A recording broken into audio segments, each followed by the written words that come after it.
유엔은 지난해 1월 전 세계 폭력 분쟁 수가 2차 세계대전 이후 최고 수준이라고 발표한 바 있습니다. 무엇보다 우크라이나, 중동 등 지역 분쟁들은 전 세계에 영향을 미치면서 경제, 동시에 안보를 흔들고 있죠. 그래서 준비했습니다. 오늘의 이슈 W 주제는 21세기 전쟁의 시대입니다.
네, 이스라엘 총리 네타냐후는 지난 10월 26일 이란의 미사일 공격에 대한 보복으로 테헤란 군사시설 공격을 감행했고요. 여기에 대해서 정확하고 강력했으며 모든 목표를 달성했다고 말했는데요.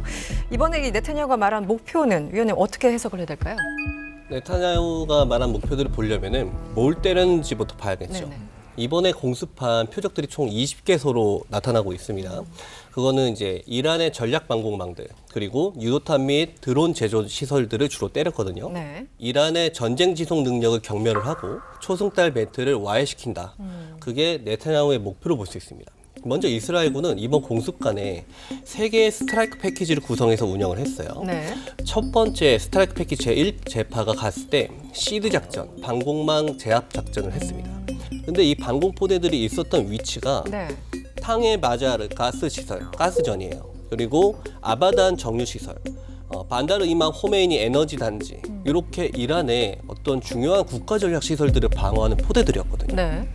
그렇다는 얘긴 이 포대들이 제거됐으니까 이란의 석유가스 능력은 이스라엘이 마음만 먹으면 언제든지 잿더미로 만들 수 있겠다라는 경고를 가함과 동시에 회랑이 조성이 된 거죠. 그 조성된 회랑을 통해서 이스라엘군의 F-35I 전투기들이 들어가서 테헤란 인근에 위치해 있던 미사일과 드론 제작 시설들을 PGM, 정밀 공습을 가해서 파괴한 것 같습니다. 근데 그 중에서 네. 2가지 기지가 파괴된 게 특히 큰 것 같아요. 하나는 파르친 복합 단지라는 곳이 있고 네. 나머지 하나는 하자르 아미르 방공여단 그리고 호지르 군사기지 이렇게 3군데 정도가 있거든요. 그런데 이 파르친이라는 군사복합 단지는 드론과 미사일을 대규모로 만드는 곳이에요. 여기서 만드는 쿠드스원 순항 미사일 같은 경우는 후티 반군도 줘야 되고 헤즈볼라도 줘야 되고 네. 카타이브 헤즈볼라도 줘야 돼요. 네. 이란군도 써야 돼요. 근데 이게 깨지면서 더 이상 이스라엘을 타격할 수 있는 무기 체계를 만들 수 있는 게 사라졌고요. 그다음에 수도 테헤란을 지키는 방공기지가 초토화되면서 국가 전략 시설들이 있지 않겠습니까? 뭐 혁명수비대 본부라든지 네네. 이란 대통령이라든지 이런 표적들이 언제든지 공습으로 제거될 수 있다라는 불안감을 이란 지도부에 심어준 거죠. 그래서 지금 반격을 하겠다고 얘기를 함에도 불구하고 네. 반격을 못하고 있다. 그래서 대부분의 군사 전문가들은 이 시설들을 복구하는데 적어도 6개월은 걸릴 것이다 라고 보고 있습니다. 그 공격을 며칠 정도 한 건가요? 이스라엘이 이란을? 하루 했습니다. 딱 하루 한 건가요? 하루에 3제파가 몇 시간 안 됐어요. 그러니까 지금 말씀하신 건 규모가 어마어마한 것 같은데 이게 하루 안에 다 끝난 일이라는 말씀이신 거죠? 그렇죠. 전투기 100대 이상과 드론들이 동원이 됐습니다. 하루 공격으로 한 6개월 정도 복구 불가능하게 만들어놨다. 쉽게 말하면 그렇죠. 이런 거겠네요. 연구님, 어쨌든 이번에는 실질적으로 또 이스라엘이 보복 공격을 하고 서로 이게 주고받는 게 계속 이어지고 있는데 실질적으로 이스라엘과 이란 사이 어떤 군사력의 역량 차이? 그걸 좀 비교해 주시면 어떤가요? 먼저 이란은 단 한 번도 이스라엘보다 강력한 군사력을 가진 적이 없습니다. 이란이 이스라엘보다 수적으로 또는 양적으로 우위에 있다라고 볼 수 있는 부분은 병력과 포병이에요. 병력은 이란이 61만 정도가 있어요. 네. 이스라엘 군의 현역은 16만 9천 명 정도거든요. 네. 포병은 이스라엘이 530문 정도 가지고 있습니다. 그런데 이란은 6,798문 정도 가지고 있어요. 네. 그래서 수적으로는 이란이 앞서는 것처럼 보입니다. 네. 그런데 문제는 전면전을 수행하려면은 해당 국가까지 지상군이 가야죠. 간 지상군을 보급을 해줄 수 있어야죠. 그 능력이 양쪽 다 없어요. 양쪽 다. 네. 그렇다면 결국은 항공전 또는 탄도탄전 이런 쪽으로 나가야 되는데 네. 전투기 역량적 측면으로 봤을 때 비교 자체가 안 됩니다. 이스라엘이 310대 정도의 전투 인물기를 가지고 있어요. 네. 그 전부가 5세대 아니면 4.5세대 전투기입니다. 근데 이란이 가지고 있는 전투기 중에 가장 좋은 게 F-14 톰캣이에요. 네. 탐 크루즈 형님께서 타셨던. 네. 주력 전투기는 우리 한국군이 이건 노인 학대다라고 해서 퇴역시키고 있는 F5와 F4입니다. 그러다 보니까 요격 자체가 안 돼요. 비교가 안 되는군요, 네. 양쪽이. 네. 유일하게 이란이 이스라엘을 타격할 수 있는 방법은 뭐 원거리에서 탄도탄이나 순항미사일, 드론을 때리든지 아니면은 초승달 네트워크를 동원해서 이스라엘을 공격을 하든지 그렇게 하는 방법밖에 없습니다. 네. 이란이 근데 그런 어떤 미사일을 쏘더라도 이스라엘이 또 아이언돔이라는 게 있잖아요. 네네. 그 아이언돔으로 또 충분히 또 막아낼 수 있고 그런 거 아니겠어요? 아이언돔이 위력이 도대체 어느 정도길래 또 소문도 또 자자하고요. 아이언돔의 요격 성공률은 평균적으로 90%를 보고 있습니다. 90%. 그런데 네. 그 90%는 네. 이제 요격이 불필요한 야산이나 들판이나 이런 곳에 떨어지는 탄들을 요격을 안 한 수치를 더한 거예요. 즉 거의 100%에 가깝다고 보면 됩니다. 그런데 아이언돔은 탄도탄을 요격하기 위한 체계가 아닙니다. 이스라엘의 대탄도탄 방공망은 가장 상층부터 에로우3, 그 다음에 에로우2, 데이비드 슬링 이렇게 구성되어 있고 이 세 개가 다 뚫렸을 때 최후 방어 수단으로 사격하는 게 아이언돔입니다. 이스라엘이 이렇게 다층 방공망을 가지고 있지만 네. 이스라엘 자체의 탄약만으로는 이 방공망을 구성하는 것이 거의 불가능에 가깝습니다. 이란이 쏟아붓는 게 훨씬 많으니까요. 네네. 그래서 이스라엘은 미국과의 연합 방공 체계에 들어갔습니다. 요르단에 보면은 미 중부군 방공작전 지휘 통제소가 무하마트 살티 공군기지에 있어요. 거기서 이제 전체적인 사우디부터 요르단, 뭐 아랍에미레이트, 이스라엘 다 같이 방공작전을 하거든요. 이란이 이스라엘을 2번에 걸쳐 공격을 했잖아요. 네. 우리 상반기 4월쯤인가요? 그때도 공격을 했었고 이 미국 중부군의 연합방공체계의 지휘 통제를 받는 세력들이 방공작전에 가담을 해줬기 때문에 이스라엘이 그걸 막아낼 수 있었던 겁니다. 근데 그 MC는 우리는 이 이스라엘 이란 주제에 대해서 얘기를 했을 때 조심해야 될 거 뭐냐면 한국에다가 쏟아진 정보들 다 이스라엘 측 정보들이거든요. 이란 측에 있는 정보들 잘 안 오다 보니까 우리는 분석을 했을 때 가끔씩 좀 과실이 일어날 수도 있어요. 예를 그렇죠. 들면 네. 4월 때 이란에 한번 공격을 했었잖아요. 네네. 그때는 이란이 그 미사일하고 드론을 살 때 썼던 돈하고 이스라엘이 그걸 막아줄 때 썼던 돈을 비교했을 때 거의 100배 차이 가까이였거든요. 비용 차이가 엄청나다. 네, 그리고 또 여기서 이제 중요한 거 뭐냐면 미국이 돈을 끊는 순간부터는 끝나요. 근데 이란이 이미 지금 경제 제재 있는데도 이 정도예요. 네네네. 그래서 지금으로 봤을 땐 기술적으로는 이스라엘이 훨씬 앞서가 있지만 네. 갑자기 좀 약간 세계 전쟁적인 분위기가 터질 순간에는 그건 누구도 지금 감당을 못 하고 있는 상황이니까 미국이 이스라엘을 좀 허들값 떨지 말아라고 이렇게 자제하고 있어요. 아 근데 이스라엘 군사력이 강력한 건 알겠는데 이번에 그 하마스의 그 대외 수장이었던 한예 그리고 헤즈볼라의 수장도 죽었잖아요. 네네.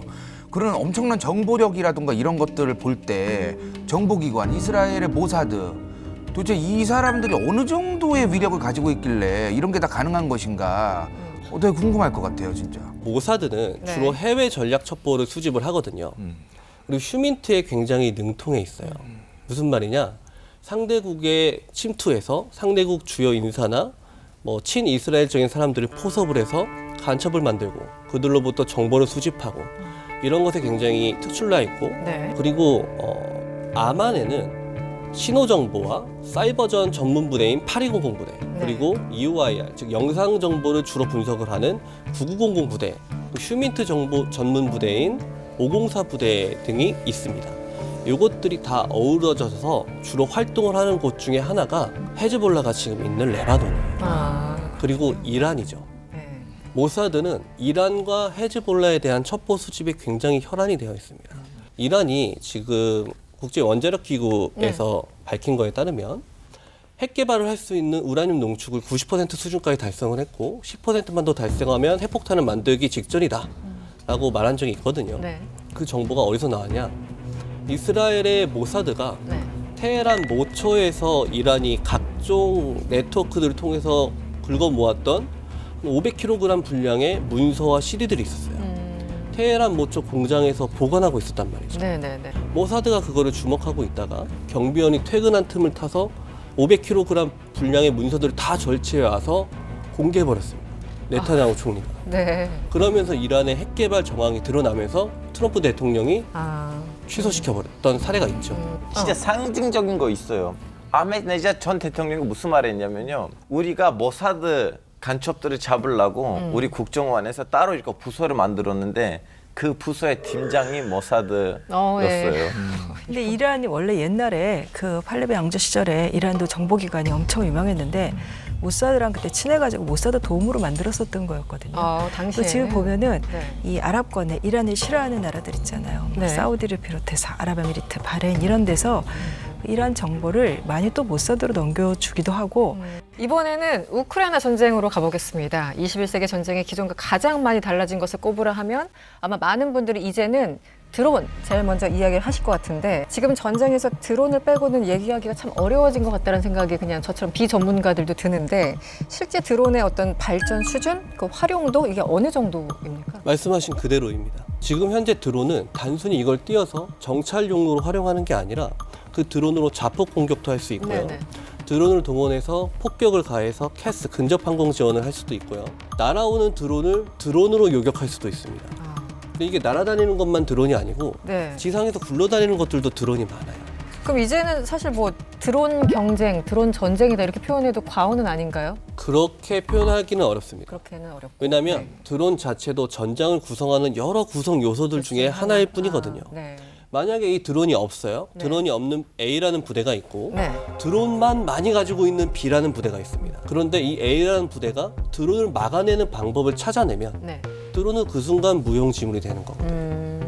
그래서 어떤 특정 기술에 함몰돼서 전쟁이 이렇게 변할 것이다라고 주장하는 것은 네. 굉장히 위험한 생각이라고 볼 수 있습니다. 이게 네. 상식적으로 볼 때 러시아가 어찌됐든 인구도 많고 당연히 전차도 많을 거고 뭐든지 우크라이나보다 많을 거란 말이죠. 우크라이나가 이렇게 버티고 있는 상황은 사실 2022년의 개전부터 바라보면 안 됩니다. 이미 2014년에 크림반도를 피탈당하는 그 순간부터 네. 나토하고 미국 차원에서 우크라이나군을 대대적으로 훈련 캠프를 통해서 양성을 시켰어요. 14년 이후. 네, 그 양성된 병력을 돈바스 전투에서 실전을 경험하게 하고 우크라이나 전투에 분산 배치를 해놨었죠. 근데 러시아군은 승리를 한 다음에 거기에 도취돼 있었던 것 같아요. 이후로 러시아의 군기강 문란 행위, 네. 보드카를 마신 병사가 장갑차를 몰고 공군기지 담벼락을 들이받고 음주운전을 한다든지, 그리고 러시아의 중대장, 소대장들은 전쟁이 발생하는지도 몰랐어요. 몰랐어요. 네, 대대장급까지만 전파를 해줬어요. 이제 전쟁이야, 이거 넘어가면. 나머지는 훈련인 줄 알았습니다. 그러다 보니까 나는 계약병인데? 나는 예, 러시아 그 본토를 벗어나면 안 되는데. 보도 있었어요. 네. 네. 2000년 때부터 그 체첸 전쟁 때부터 이 러시아 안에서는 우리 군을 너무 소련 시절이다. 우리는 군 개혁을 좀 해야겠다는 소리들이 있었는데 자꾸 다른 문제들 때문에 연기됐다가 이번 전쟁이 터지니까 이제 개혁 없는 상태에서 전쟁에 들어가니까 엄청 많은 피해를 준 거예요. 그래서 지금 러시아가 자꾸 자국민이 많이 죽으면 민심이 흔들릴 것 같아서 자꾸 체첸 사람 더 불러주고 북한 사람 더 불러주고 그러는 거예요. 지금 가장 큰 이슈가 되고 있는 건 북한이죠. 북한이 우크라이나와 전쟁 중인 러시아를 돕기 위해서 파병한 것으로 보이는데요. 연구님 보시기에 북한군 어떤 규모, 뭐 군사적 역량, 이번에 러시아 이제 간 것으로 알려진 그들의 역량은 어느 정도로 추정되나요? 여러 곳에서 들려오는 정황 정보들을 분석을 해봤을 때 네. 현재 러시아에 가 있는 북한군의 규모는 경보병 여단 1개 내지 2개, 보병 사단 1개 내지 2개 정도가 가 있는 걸로 예상이 되고요. 네. 그리고 북한 국내에서 소모되는 병력에 대한 보충병을 보내주기 위해서 1개 내지 2개 보병 사단이 준비되고 있는 걸로 보여집니다. 특히 하바롭스크라는 지역이 있어요. 네네. 여기에 훈련 전차 연대 부대가 있는데 이 주둔지에서 240명의 북한군이 훈련 중인 정황이 보였거든요. 전차병 240명이면 북한군 편제로는 2개 전차 대대입니다. 도네츠크 사르타나 정착촌 일대에서는 포병을 동반한 3,000명 규모의 북한군이 보였다라는 네. 미확인 첩보가 있습니다. 네. 3,000명이요. 근데 여기서 중요한 게 3,000명이라는 숫자가 아니라 포병입니다. 포병. 북한군의 특수작전군들은 포병을 동반하지 않습니다. 이거는 정규 보병 연대라는 뜻이에요. 그러다 보니까 지금 쿠르스크 지역에서 뭐 일부 전투가 벌어졌고 네. 일부 침투가 시작됐다고 이제 들렸는데 이런 것들을 봤을 때는 네. 쿠르스크 지역에 적어도 경보병 1개 여단 이상 병력들이 전개가 되어 있고 일부 소부대들이 경보병 여단 본대가 침투하기에 앞서 소부대가 침투로를 찾기 위해서 침투 작전 수행 간에 경계 중이던 우크라이나 군과 네. 교전이 벌어진 걸로 보여집니다. 그냥 상식적으로 생각해 봤을 때 이 병력들이 아무리 북한이란 지역에서 군인으로서 북한의 훈련, 군사 훈련을 많이 받은 사람들이더라도 러시아에 가서 러시아의 매뉴얼을 배워가지고 우크라이나 러우 전쟁에 투입이 되려면 훈련을 또 추가적으로 받아야 될 거란 말이죠.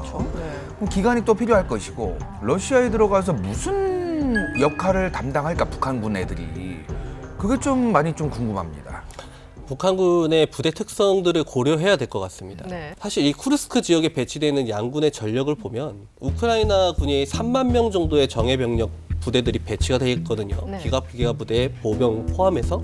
근데 러시아군이 쿠르스크 주변을 둘러싸고 있는 부대를 보면 적게 잡아도 2배에서 2.5배가량의 병력이 이미 둘러싸고 있어요. 네. 문제는 이 쿠르스크 지역에 긴급하게 배치한 러시아군 병력들이 대부분이 보충병이라는 겁니다. 그래서 적진 깊숙이 침투하거나 네. 어떤 효과적인 공세 작전을 하거나 그런 전술 숙련도가 대단히 낮은 병사들이에요.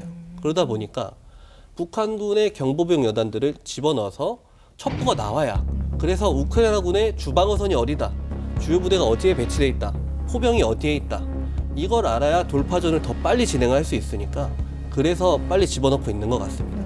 근데 여기는 쿠르스크의 상황이고요. 네. 도네츠크주에 보면은 크라스노보스크라는 지역이 있습니다. 네. 이쪽 지역에서도 러시아군의 공세가 굉장히 활발하게 진행이 되고 있어요.